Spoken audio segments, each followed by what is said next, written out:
I don't actually want to get sued by SM, though I have had many a 12-year-old tell me that they have connections at SM and that a lawsuit is coming my way. Bring it on. 땡땡 코코투. Hi, welcome. I'm Angelina, and today we're going to be talking about Red Velvet's Irene and Sergey's subunit song Monster. Why it's familiar, why it's not familiar, why it really got delayed, as well as my own thoughts on it. So let's get started. Actually, I'm going to stop you right there to remind you to subscribe, like, comment, and share this video with friends you don't have, because I don't either. And you can also join my channel memberships just by clicking that little join button next to the subscribe button. You could have a cool Kevin emoji next to your name or see videos earlier than everyone else.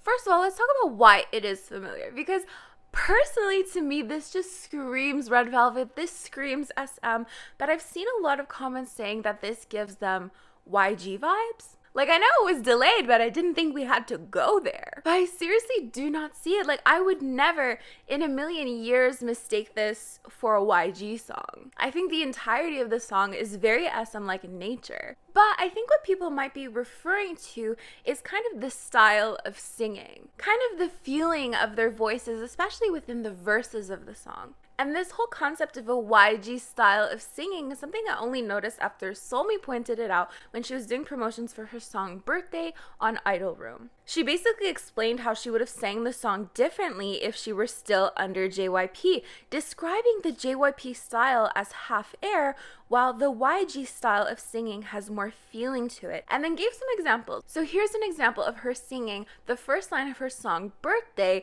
in a more JYP style. Hey boy, how you doing? 뻔한 인사 나날래. And then here is how, she originally sang it under YG. Hey boy, how you doing? 뻔한 인사 나날래. Then the hosts have the audacity to bring 21 into this, so don't at me. I don't care. And I know people are going to be like, she's under the Black Label, but she herself was saying YG before she corrected herself to being under the Black Label, which to me says it's the same shit, just in a different pile. I mean, where is her comeback? Probably in the dungeon with Blackpink's alleged full album. But I digress. I definitely see how some of the verses you might think have a kind of YG type feel, because YG is associated to having vocals that have a lot more feeling. I mean, 지금 이 느낌이 싫어. But I would argue that it doesn't inherently rule out an SM feel equally. In fact, let's refer to example number 1 that was provided by Markley Spears. So she says that the second verse in Monster, sang by Seulgi, is very, very similar to the first verse in Neurotic by TVXQ. So it kind of goes to show that we have evidence that for a really long time, SM has had kind of a similar type of style. And on top of that, paired with the super vocally based, super melodic chorus, this song, to me anyways, just screams SM entertainment.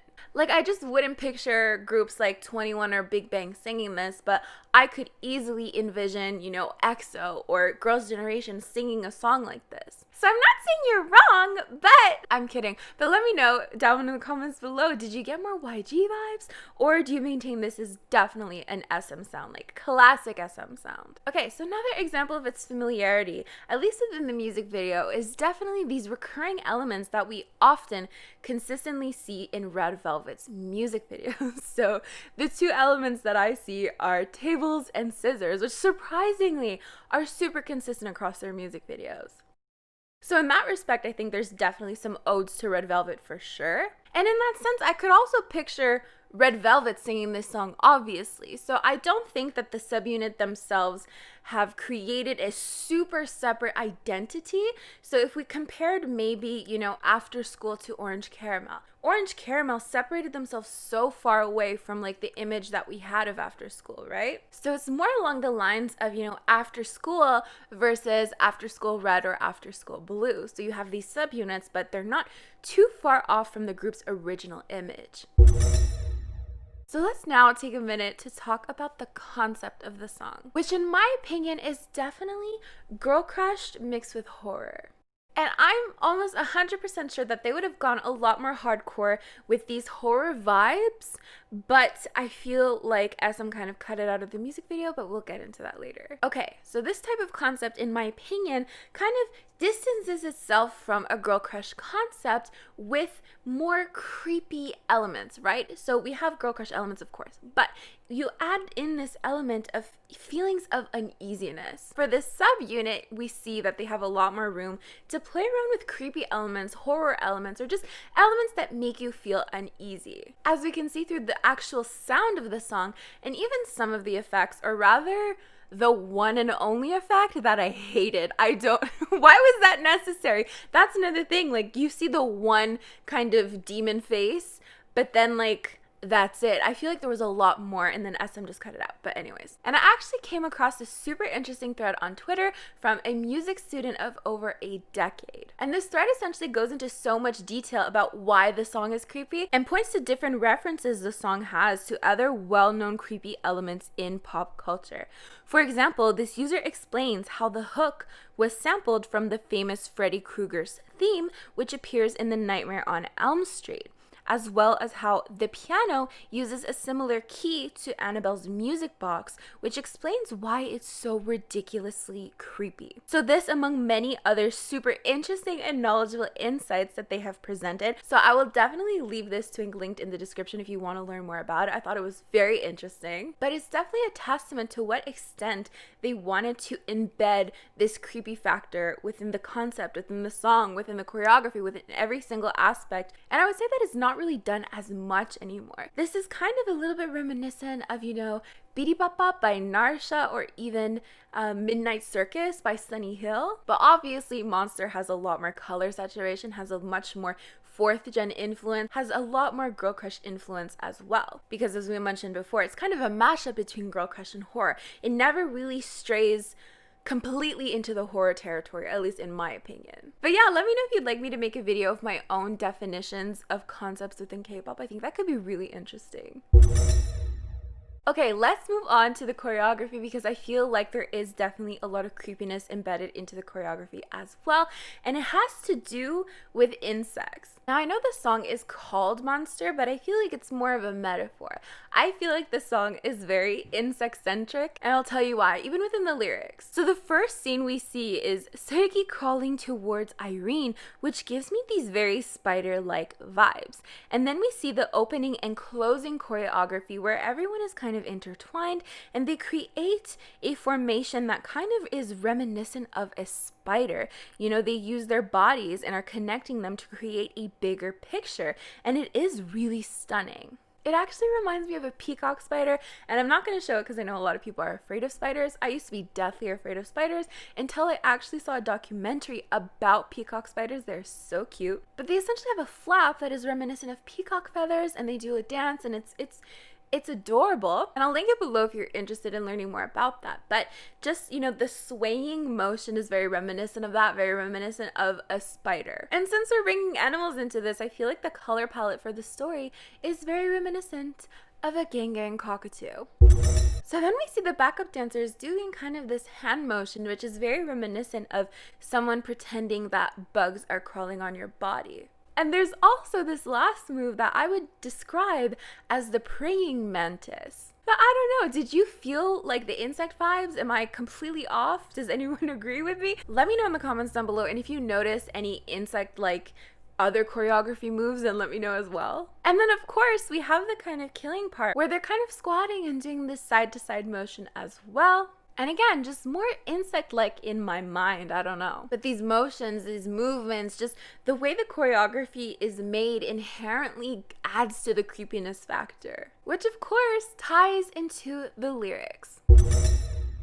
So we see that they say, "My move is unique, not ordinary," which is depicted, of course, in the choreography, like very unique movements. As well as, "I'm a dancer in the dark," which could refer to the fact that most spiders are nocturnal. That seems like a fucking stretch, but you know what?